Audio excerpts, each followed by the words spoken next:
Friday, November 25, 2022. Huge thanks for joining us on Prime Flash on My Media Prime TV. I am Sama Eileen. Sports to begin with. Cameroon has lost its opening game at the FIFA World Cup to Qatar yesterday after a 4-3-3 formation from coach Rigobert Song failed to work in his favor as well as get 3 points for the country. It was Cameroonian-born striker Mbolo playing for Suicide who scored the goal against his motherland. Magdala Eyong with details and other sports stories. Get right now.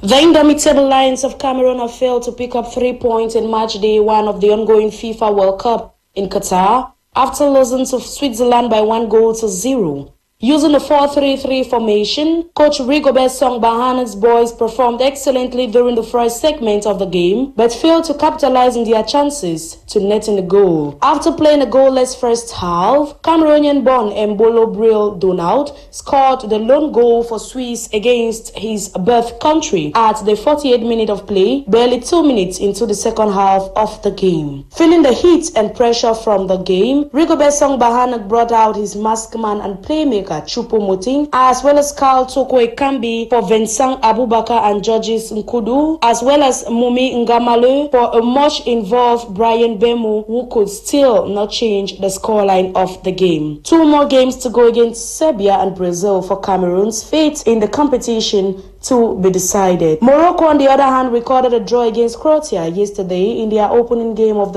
this edition of the World Cup. A shocking pill was Japan defeating Germany 2-1 yesterday and Belgium picking up a 1-0 win over Canada. The goal festival was exhibited in the game Spain versus Costa Rica as Spain trashed the latter 7-0 to become the country with the most goals scored so far in a single game. Up next is Brazil to take on Serbia at exactly 8 p.m. In more sports news, former Indomitable Lions and football legend Ambassador Albert Roger Milla receives the FIFA award as a Best World Cup Old Forward of all time just before the start of the Cameroon-Switzerland match yesterday in Qatar. The award was handed over to Roger Milla on the pitch by the FIFA boss Gianni Infantino. In a related story, a Cameroonian student called Sandra Pamela from China has been caught by custom officers trying to bring in fake jerseys to Cameroon. The sportswears were packed neatly in a blue bag with the fake mark of One Sports on them on their way to the market before being intercepted. Let's now move over to the Northwest region in Santa, where pupils of government primary school Babatu in Cameroon's Northwest region have reportedly cheated to death after a dilapidated school building collapsed. The incident took place recently in Santa subdivision. Sources say the dilapidating nature of the school building is unbearable. No child was injured, but residents in the area have challenged government authorities to take measures for the rehabilitation of all the school buildings to prevent any disaster in the future. Now, over 32 bags of fake drugs, 8 motorcycles and 4 bags of cannabis have been apprehended by elements of the Mongo North Gendarmerie, who later destroyed the drugs in the presence of administrative and judicial authorities in the area. Catherine Ekongwe has details. After 2 weeks of severe search, elements of the Mungo North Gendarmerie have seized over 322 cartons of fake drugs, 8 motorbikes, and 4 bags of cannabis. According to the commander of the Mungo North Gendarmerie, Frix Daniel, the drugs came from Loum, Manjo, Nulako, Kongsamba, Berembaken, Melong, and the operation was aimed at fighting against insecurity in these areas.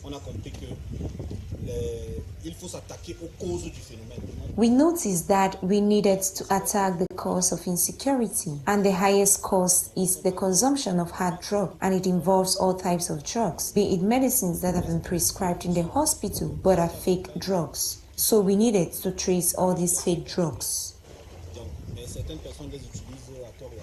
The senior divisional officer, who was also present at the station, appreciated the efforts of elements of the Mungo North Gendarmerie for a job well done.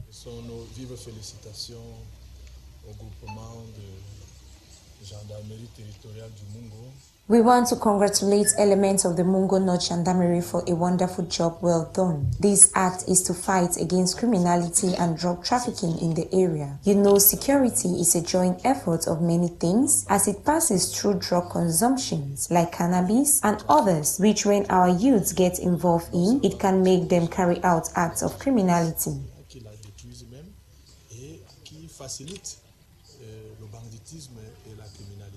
The operation was aimed at maintaining calm in the area and to fight against criminality, which usually comes from the heavy consumption of these drugs. The fake drugs were destroyed and burned in the presence of administrative and judicial authorities in the area.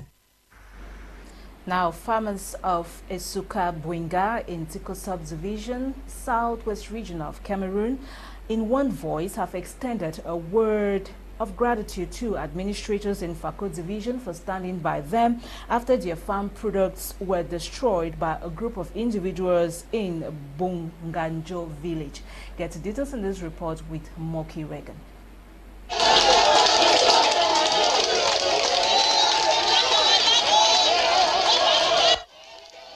Some farmers of Esuka Buinga has extended word of gratitude to administration in Fako Division, Southwest Region of Cameroon for standing by them as their farmland were invaded and their farm product destroyed by an individual. It is a special thanks, that is why the population is here, that this commission which was put in place to probe into the legality and the authenticity of the class created chiefdoms, this commission went to work and finally came up with a very good result, favorable to everybody. Before this day of their gathering, the divisional officer for Tiko Subdivision, Vobu Kamekawa Amchong, visited the site to see things for himself and evaluate the level of destruction. We don't die, we now in stress. Farmers, they live fine. They will be someone to take and feed our family. We need to get them again. They don't destroy so many of them. Put them down. On the set land, invaders could be seen mapping out demarcation, struggling to take what is not theirs. Bondage for 8 years, under hard torture. It destroyed our crops, cassava, food crops, farm. We no more even feel free to our lands. The farmers in the area fear of a possible seizure of their farmland in the nearest future if care is not taken.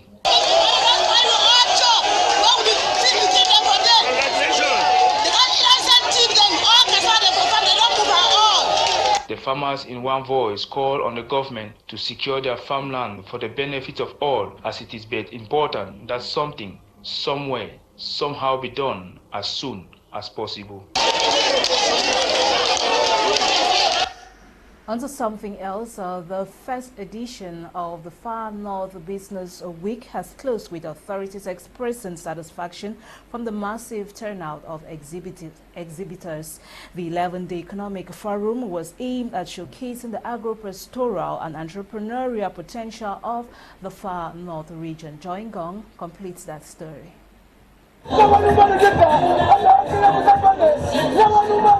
The curtains have been drawn for the first edition of the Far North Business Week. In 11 days, the Economic Forum was able to promote the agro-pastoral and entrepreneurial potential of the Far North region. We are leaving here very satisfied because we had the opportunity to present what we eat in our community, and as you can see, the results were very much appreciated. This first edition for the Far North Regional Council is to attract the interest of development partners. We have done a good job. We have projects for developing our area. We have many activities, even the culture, to develop our region. So that we say that we have put the necessary base for the development of our Far North region. Presiding over the closing ceremony, the governor of the Far North region highlighted the role played by the Presidential Reconstruction and Development Plan for the Far North in identifying areas of intervention to meet the aspirations of the population. The head of the desire of the more than 1 billion francs CFA to accompany those agri and cattle brothers to go ahead. We encourage them to go ahead, and we are here in an operation let no one behind to achieve the emergency 2035. That's directed by the head of state. The first edition of the Far North Business Week closed with horse and donkey races and musical concerts animated by various artists, including the very famous Amina Polo. Now, in news out of Cameroon, let's begin in Sudan, where there is an outbreak of the dengue fever in one of the worst outbreaks the country has seen in recent years. Sudanese health officials on Wednesday said at least 26 people have died of the disease. Dengue fever is a mosquito-borne disease that occurs in the tropical areas of the world, usually spreading near stagnant sources of water.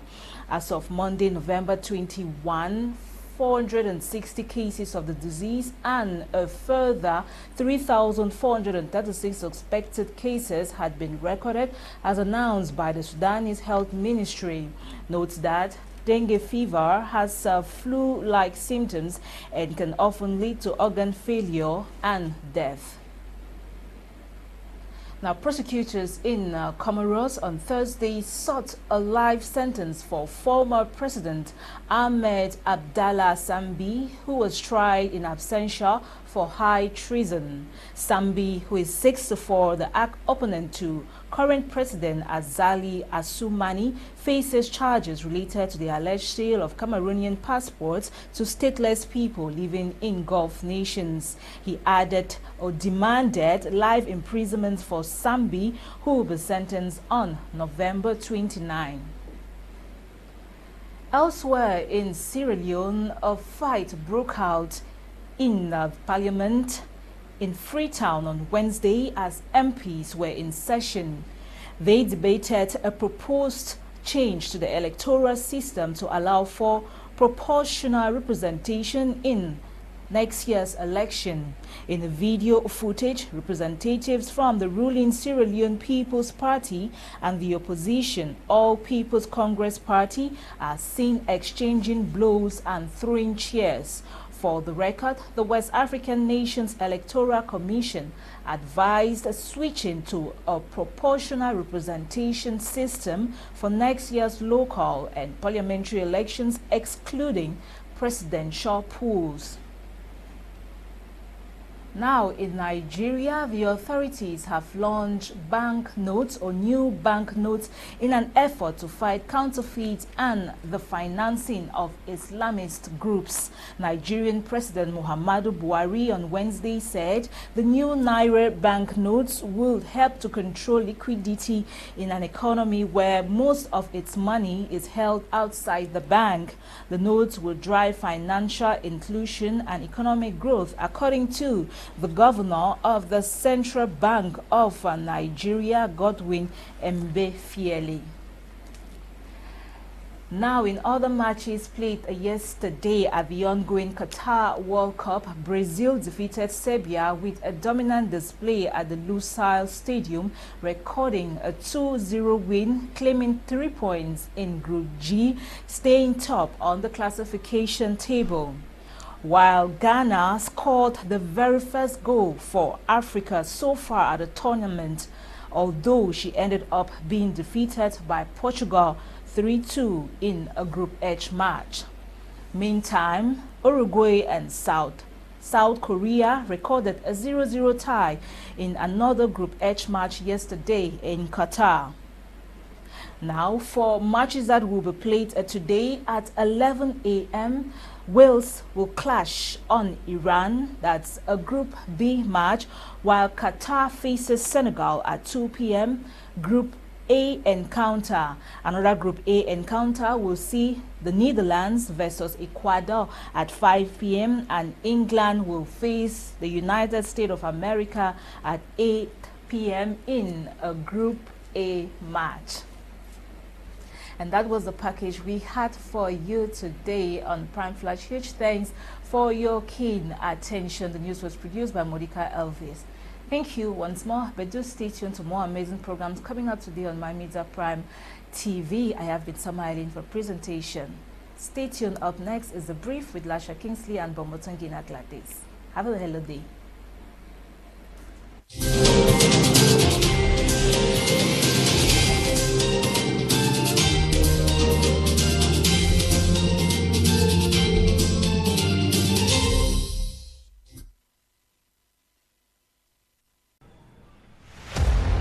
Qu'est-ce qui se passe?